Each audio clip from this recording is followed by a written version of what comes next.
Welcome to another video right here on FE Builds. You've seen me unbox two of these before, the MN82. Actually, I never unboxed them, but two have featured.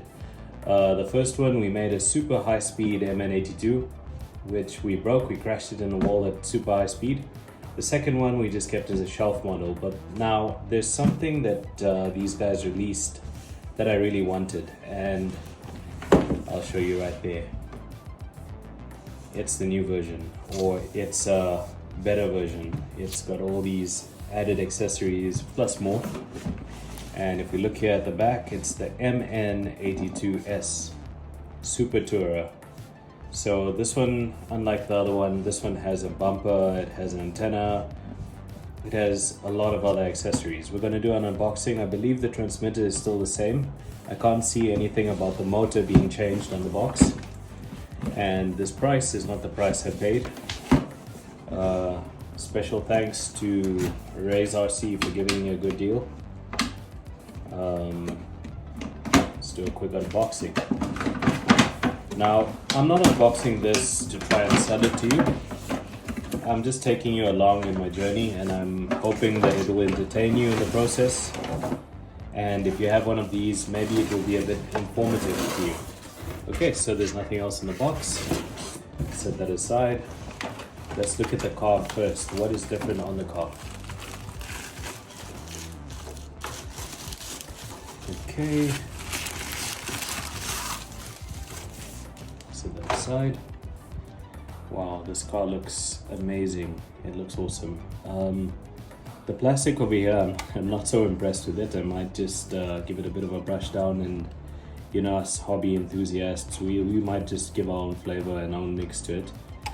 But I like this. I like the spare tire over here. I have some bigger, more off-road looking tires that I think I took off one of my Hobby Plus vehicles. I have a small piece that actually allows it to bridge and fit onto this, so I might get that. If we look in here, the battery looks different from the one that came in my previous edition, the MN82. You can see a bumper over there. It's got the front lights, and these are nice LED lights. You can see them over there. There's an LED board. I believe it must have indicators because it looks like there's a light under there. And I also just noticed at the back there's lights. I don't think the other one had lights at the back.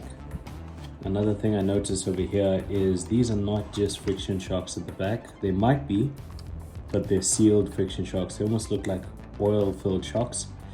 And if that's the case, then it'll be very easy for me to just take some of my other much more plush oil-filled shocks and put them there. The leaf springs, as usual, need a bit of attention.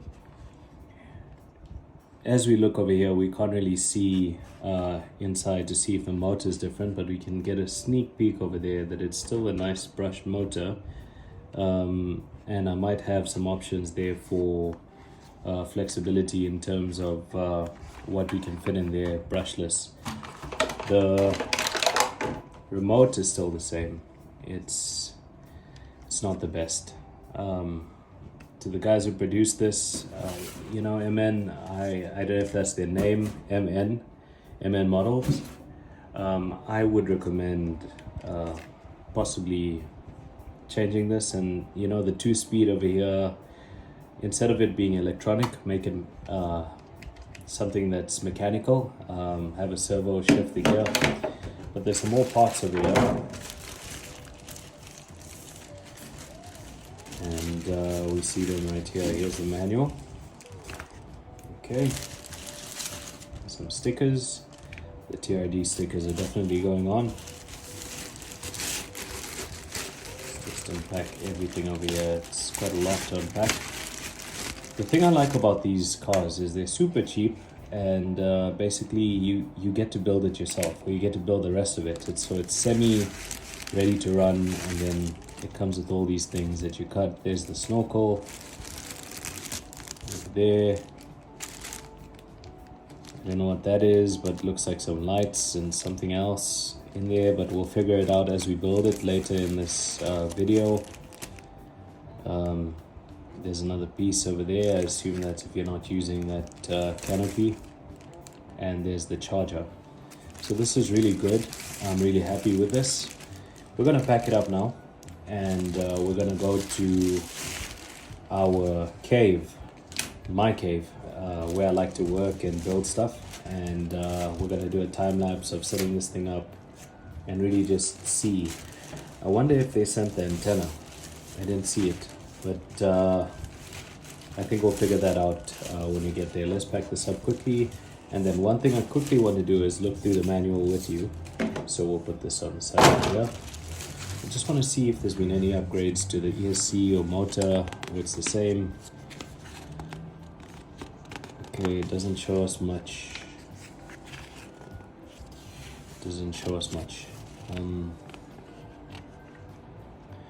I think you can run the car like that or with the canopy, which is quite cool. And the small antenna over there just adds a bit of realism to it. I assume everything else inside is the same. So this 12 scale MN82 leaves us a lot of room, and it also leaves us room to put a very nice motor in there. If I can fit a Hobby Wing Mini 24 in this thing and get it to work, that would be nice. That would be a win. Although I think this would lean more to a Mini 16. So let's see how it goes. So that's the unboxing for you. And up next, we're gonna go to the whole setup of the vehicle, and let's see how that goes. I know there's metal gears in here. Let me just use a screwdriver to point. And we know that these are metal all the way through. I believe this is, I think this is CNC aluminum. I think they sort of CNC'd or machined it out, and it's a very solid, steady chassis. So I know there's metal gears in here for sure, and I know these are metal.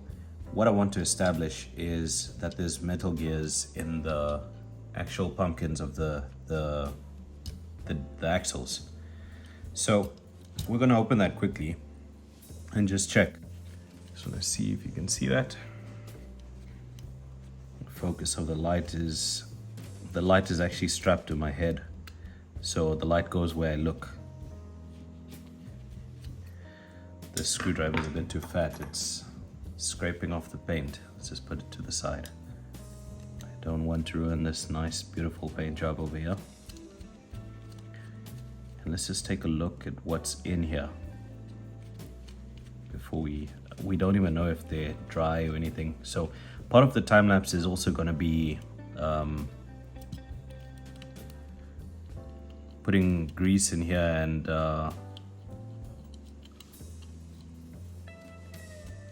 if it doesn't have grease, it seems it already does have grease. That's a good thing. So it's 3 separate pieces. And we're also going to put Loctite. There's a lot of metal on metal over here, so screws that move a lot are definitely going to come loose. We need to put some Loctite to secure that.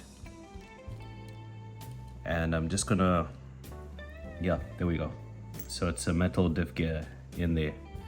And it's a very small space, but it's metal, and that's a good thing, because obviously if it wasn't, we were gonna strip that again. And I know for sure that these lines going all the way through, the axles are actually metal. And if you look here at the front, I'm gonna put that back just now. If you look here at the front, in there, let's move that piece out. If you look in there, there's metal lines in there also, so that's quite good. Okay, what's on the other side of this? Yeah, a nice small metal piece over there. So let's put this back, how we found it. And yeah, I'm actually gonna go into time lapse while I'm putting this back, because I want to put some Loctite, just a dab of Loctite on each screw. So let's go into time lapse mode, and we're gonna put Loctite on everything. And we're also gonna fit a Fusion Mini 16 on this. And then we're gonna fit this to the body. And we're gonna change the shocks to Air Racing shocks. I've got some small ones for my TRX 4M. They should fit here. So let's do that. Okay, so that is the gearbox open for you, and you can see it's all metal gears. So when you put the Mini 16 in. I hope this is gonna fit. Yeah, there we go. It's gonna fit there and connect to that gear there at the end, which the pitch must be just right. Yeah, it's perfect. It's got the same pitch, OEM pitch, which is good.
Okay, and to wrap up this build,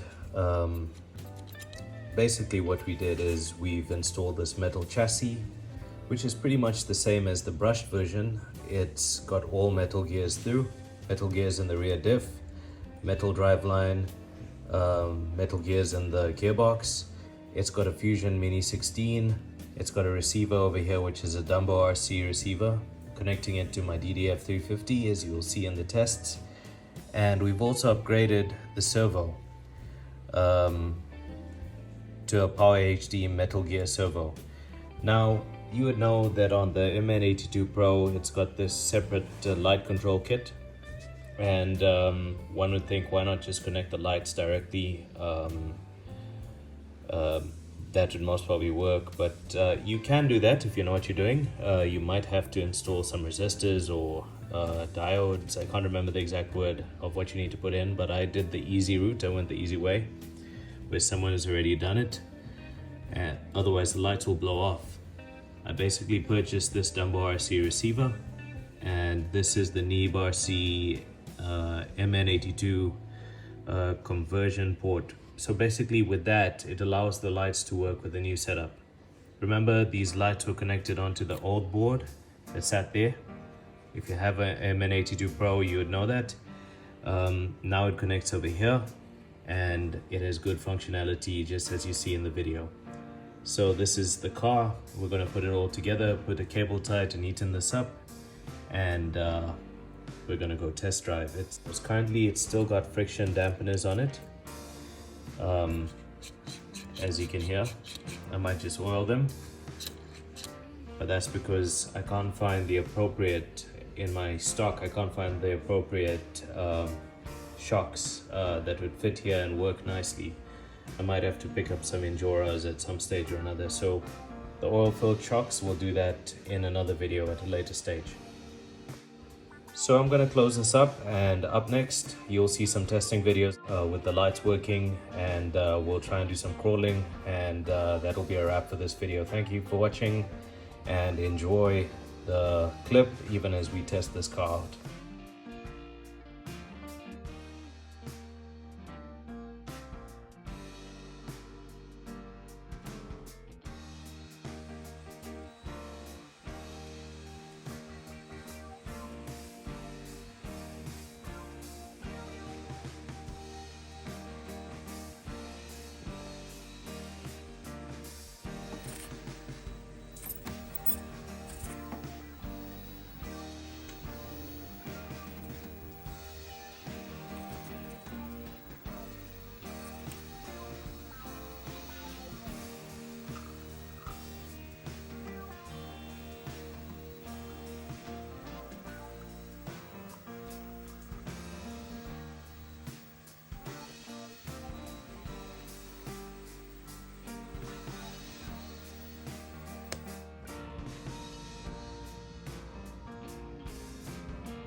Drag brake is adjustable on the fly.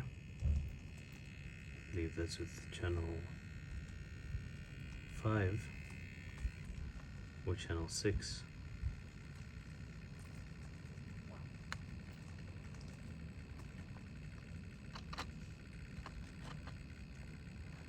So it is rolling back slightly.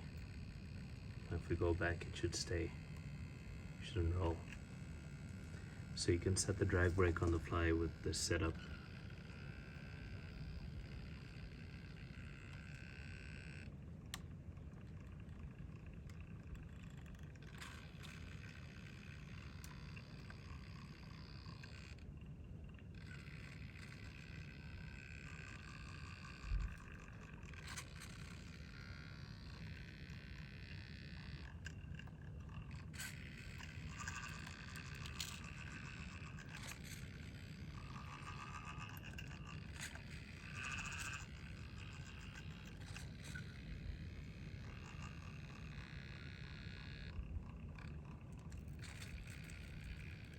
See that smooth control that FOC gives you? Can't get that anywhere else.